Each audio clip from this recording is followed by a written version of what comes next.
je ferai un domaine où l'amour sera roi, où tu seras reine. Vraiment, c'est tout ce qu'une mère est prête à sacrifier et à donner à sa fille, à sa progéniture d'ailleurs, à ses enfants, tout ce qu'une mère est prête à donner et à sacrifier pour sa famille et pour ses enfants.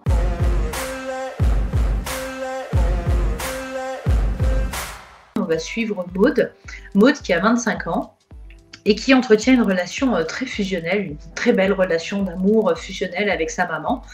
Maud souffre d'une pathologie, d'une maladie mentale, on évoquera peut-être après, et elle voit régulièrement une psychiatre.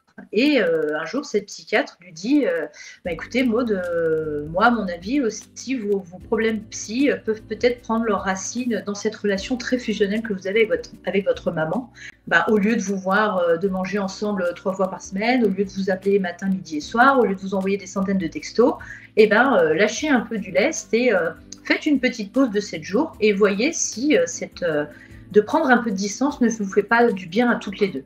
Donc les deux femmes s'exécutent, la maman un peu à contre-cœur parce qu'elle est très proche de sa fille, les deux femmes s'exécutent, sauf qu'en fait, au bout de 3 jours, la maman rompt ce contrat et elle dépose sur la messagerie vocale de Maud, donc sur la messagerie vocale de sa fille, elle dépose un message complètement paniqué qui se conclut par « Maud, je l'ai tué ». Et Maud, bien sûr, écoute ce message, essaye de rappeler sa mère ne répond pas.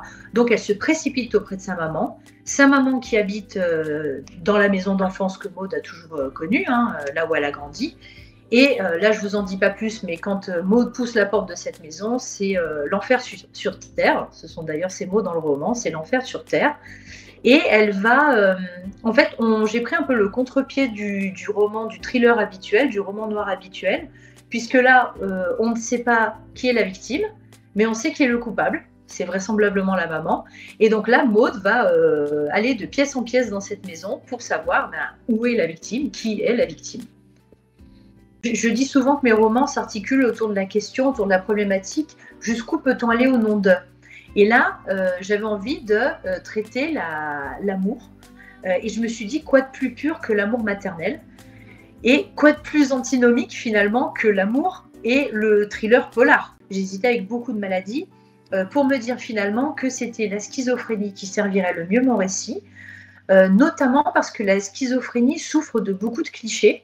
On a plein d'idées, et moi la première d'ailleurs, j'avais plein d'idées préconçues sur la schizophrénie, et quand j'ai un petit peu farfouillé, je me suis dit mais en fait c'est fascinant et c'est hyper intéressant parce que avec ce roman-là, je vais en plus pouvoir tordre le cou à certains clichés.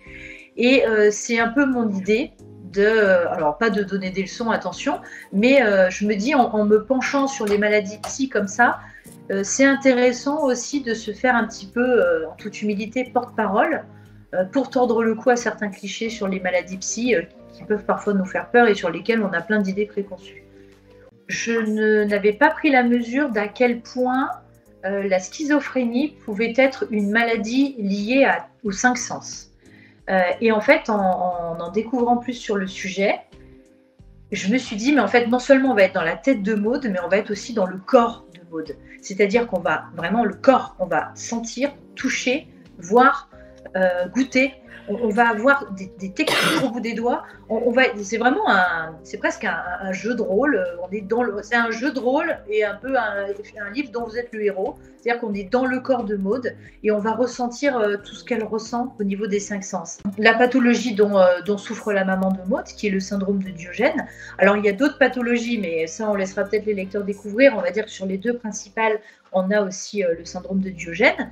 Le syndrome de Diogène qui est un syndrome d'accumulation qui se caractérise aussi par des soucis d'hygiène. Donc la personne qui souffre du syndrome de Diogène, ce n'est pas que, on l'est tous un peu, je pense, on accumule tous, je pense qu'on a beaucoup parmi nous qui accumulent des livres, je ne sais pas, je dis ça au hasard. Je ne vois pas du tout de quoi tu parles. Non. Donc voilà, on a tous des trucs où ça on le garde parce que ça pourra servir pour plus tard. Bon, déjà, on n'est pas dans la pathologie d'accumulation, mais le syndrome de Diogène, c'est pathologie d'accumulation où clairement on ne peut plus rentrer dans les pièces tellement les pièces sont surchargées. Et en plus, on a une pathologie hygiénique qui fait que les gens peuvent conserver leurs excréments, les gens ne font plus de ménage, les gens ne se lavent plus. Donc, c'était complémentaire que Maud soit dans ce ressenti extrême et dans ce bazar extrême de ses 5 sens, puisqu'elle est parasitée par la maladie, et qu'elle évolue dans cette maison où justement, même la plus saine des personnes sur le plan psy serait complètement renversée par tout ce qu'elle voit. Parce que voilà, la maison où évolue Maud, c'est le désordre, pardon les mots, mais ça pue, ça colle, enfin voilà. Donc les deux pathologies, sans vraiment que je fasse attention au début, elles se sont retrouvées hyper complémentaires pour le récit. Qu'est-ce qu'on va trouver dans une cuisine chez un malade de Diogène? Et pareil, il y avait cette dimension des 5 sens.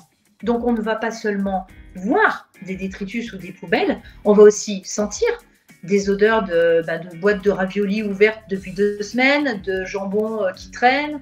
On va entendre des bruits de mouches, des petites pattes de blattes sur le carrelage. On va toucher, c'est-à-dire quand on va prendre la porte d'un placard, elle va coller au doigt. Donc c'était vraiment d'utiliser tous ces sens. Donc moi, quand j'ai écrit ces passages, on était limite de l'ordre du clinique, où vraiment j'avais mes planches de photos et je voulais être...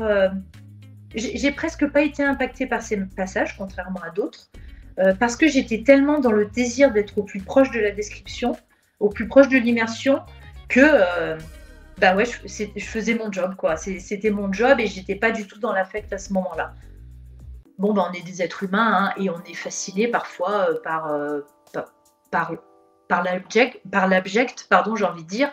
C'est un peu le syndrome de quand il y a un accident sur le bord de la route, on regarde. Enfin, franchement, à un moment, faut être aligné avec ce qu'on est. Et je me suis mis à développer une sorte de fascination pour ce syndrome de Diogène, parce que moi, je suis hyper maniaque, voire toquée. Par le rangement, la propreté. À chaque fois que je fais un live, je dis que ça se voit que je suis toquée, parce que mes livres, voilà, derrière. Donc, ça a eu d'autant plus d'effet sur moi, ce syndrome de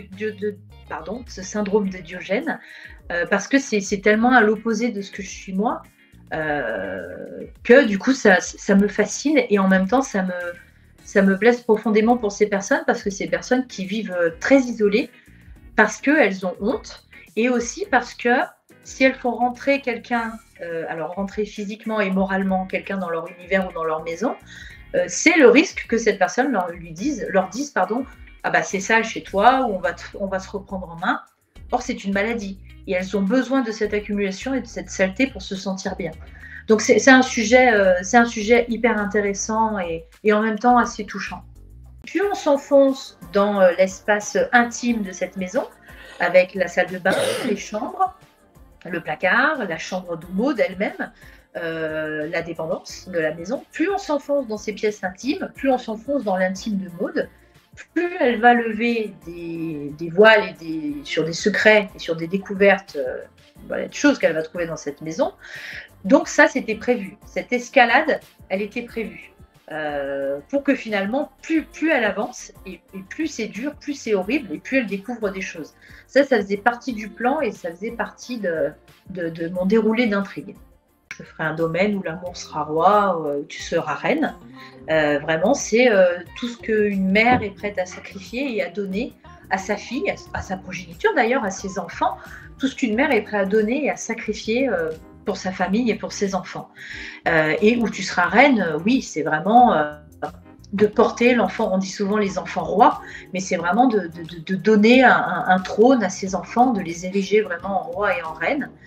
Et ce titre, moi, la place de la chanson de Brel était là dès le début, dès le premier jet d'écriture.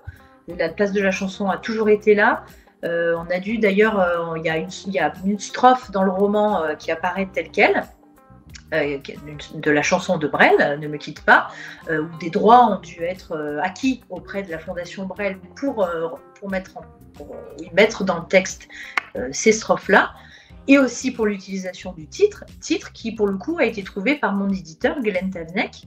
Le premier titre de travail, c'était Les enfants de Diogène, le titre du roman. Et en fait, dès qu'il a lu le roman, à la fin, il m'a dit bon, on réfléchira plus tard au titre, voilà. Il me dit alors par contre le parallèle avec la chanson de Brel m'obsède, je trouve ça beau et poétique, il faudra qu'on en fasse quelque chose. Et en fait, il m'a rappelé quelques jours plus tard en disant, mais en fait, je sais, il faut qu'on lui donne le titre d'un vers de la chanson de Brel. Donc c'est Glenn qui a eu cette idée-là, et avec cette couronne de jonquilles, qui est le symbole de la couronne qu'on fait quand on est enfant avec ses parents, la jonquille qui va avoir aussi un rôle dans le roman, et donc la couronne fanée, comme l'amour qui se fane, et la couronne de la reine Maud, posée sur sa tête par sa mère. Donc c'est que ce soit la couve ou le titre, c'est Glenn, tout ça, avec le graphiste, mais voilà, Glenn a trouvé cette image de la couronne, il a trouvé ce titre, et voilà, moi je trouve ça parfait, en tout cas, ça complète vraiment l'histoire. On est plus dans le roman presque expérimental. On parlait tout à l'heure de livre dont vous êtes le héros, j'évoque aussi la notion d'escape game. En fait, quand j'ai eu envie d'écrire ce roman, j'étais dans une période de ma vie où j'avais envie et besoin de solitude. Donc je me suis dit, et j'avais quand même envie d'écrire, je me suis dit, mais quoi de mieux en fait que de m'enfermer dans une maison, dans un huis clos, avec un seul personnage. Et j'aime bien aussi me donner des challenges en écriture. J'avais fait avec Le Sang des Belasco le huis clos, mais avec 5 personnages. Et je me suis dit, je vais pas refaire un huis clos à l'identique, ça n'a pas de sens. Qu'est-ce que je pourrais me mettre comme contrainte supplémentaire ? Tiens, on n'aura plus 5 personnages, on n'en aura qu'un seul. Et en plus, on sera dans sa tête. Donc, il y avait ce besoin d'être seul, cette envie aussi de refaire du huis clos, et quand je prenais mon texte, quand j'écrivais, c'est un peu comme si je poussais une porte, je rentrais dans cette maison avec Maud et je refermais la porte derrière moi et j'étais avec mon personnage et entre guillemets, j'étais bien. Donc, il y avait cette notion-là. Et aussi parce que le huis clos, en fait, je trouve parfois que me mettre des contraintes, me mettre une sorte de cahier des charges en écriture, moi, ça fertilise mon imagination. Voilà. Et dans mon travail, c'est pareil. D'ailleurs, je suis directrice artistique. Moi, j'aime bien quand j'ai un cahier des charges un peu précis. Moi, j'aime bien être cadré, en fait. Voilà. Et que mon imagination s'amuse après dans ce cadre. Mais j'aime bien être cadré. Les petits poèmes qu'on peut trouver à l'entrée des chapitres, tout ce lyrisme, comme tu dis, je suis contente que les lecteurs l'aient ressenti et que tu l'aies ressenti. C'était une façon, en effet, d'intégrer de la poésie à une histoire très très sombre et très très glauque, pour donner un peu des respirations aux gens. Et puis parce que finalement, c'était facile de dire, je dis n'importe quoi, mais Maud, allez, j'entre dans la pièce, ça pue, c'est dégueulasse, il y a des cafards. C'était trop facile. Et j'avais envie d'ajouter de la difficulté à l'exercice. Et puis, j'avais envie de prendre mon temps avec l'écriture, de ciseler l'écriture. D'ailleurs, ce roman m'a pris 2 ans. Les autres, j'avais travaillé 1 an dessus. Là, il m'a pris 2 ans. C'était nécessaire pour ciseler tout ça et que l'écriture serve le récit. Mais moi, j'ai l'impression que tu as trouvé ta voix. Oui. Voix avec X et voix avec E, mais ta voix. Ouais. Complètement, oui, et complètement. Et comme quoi, il a fallu écrire 4 romans pour, un peu comme dans une pièce où tu es dans le noir, j'ai tâtonné les 4 murs, et puis à un endroit, j'ai trouvé une porte. Et cette porte, c'est celle de Où tu seras reine, et ça me fait plaisir que tu l'aies remarqué et que tu le dises. Merci beaucoup. Ça me touche d'ailleurs, ça m'émeut, parce que oui, je pense clairement que oui, c'est ma voix. Et peut-être que je me suis retenue jusqu'à présent de la suivre, cette voix, parce que la poésie, ça n'a pas sa place dans le polar, parce que je manquais de temps pour ciseler mon travail, et puis parce que malgré tout, quelque part, je me cherchais en fait, tout simplement. Je pense que les fondations de mon univers étaient là, que ce soit par les sujets que j'aborde, la façon que j'ai de construire mes récits, de traiter mes problématiques, sociales ou pas. Les bases étaient un peu là, mais il manquait quelque chose sur l'écriture en fait. Et là, en effet, je me suis vraiment... c'est le livre de la maturité. Et Maud Mayras, bien sûr, qui a donné son nom au personnage principal, puisque c'est en lisant Maud et en rencontrant Maud, donc en rencontrant l'autrice et la femme, que j'ai trouvé aussi ma voix. Tu parlais tout à l'heure de voix VOIX et VOIE. Et en fait, quand je l'ai lu et quand je l'ai rencontré, vraiment les deux, c'est pas que de la lecture, c'est aussi la rencontre avec une femme, où je me suis dit, mais elle est si pure, si entière, elle est ce qu'elle est, sans se soucier du regard d'autrui sur ce qu'elle pourrait produire en termes artistiques. Et ça respire la liberté, en fait. Et cette liberté-là, de ton, m'a inspirée. Tu sais, quand on dit une femme inspirante, ben vraiment, Maud, pour moi, était une inspiration et un vecteur presque, un moteur même, de me dire, elle est comme ça, elle fait comme ça, mais en fait, c'est elle qui a raison, et putain, je vais y aller aussi, en fait. Il faut que j'y aille. Donc Maud, le côté très cru parfois de son écriture, le côté frontal, le côté viscéral, le côté on creuse là où ça fait mal, là où ça gratte, là où ça saigne, tout ça, ça m'a inspirée, ouais. Et puis en plus la femme merveilleuse qu'elle est, où on a échangé de très longtemps, très souvent ensemble sur l'écriture et sur plein d'autres sujets plus personnels. Donc ouais, Maud a eu un gros impact sur ce roman. Maud, sont des romans dont on se souvient, qui marquent en tout cas. Et c'est ce que j'avais envie de faire avec Où tu seras reine. Je voulais que Maud marque les esprits, je voulais que la maison et toute cette introspection psychique marque les esprits, et que, en toute humilité, hein, on referme le livre sans passer tout de suite à autre chose, en mode « Ah bah je l'ai fini, celui-là il était cool, allez hop, après je lis quoi ?» Alors bien sûr on peut le faire, mais que le lendemain en se réveillant, on repense à Maud, on se dise « Ah ouais putain, ah ouais c'est vrai qu'il y avait ça, alors j'ai aimé ou j'ai pas aimé, mais en tout cas ça m'a pas laissé indifférent. » Voilà, c'était le but de cette histoire, c'est ce que je dis souvent en dédicace quand les gens hésitent à le prendre. Je leur dis attention, ça secoue quand même, hein, voilà. Donc, mais c'était mon but, c'était que ça secoue et que les gens gardent un petit peu Maud dans leur cœur quelque temps.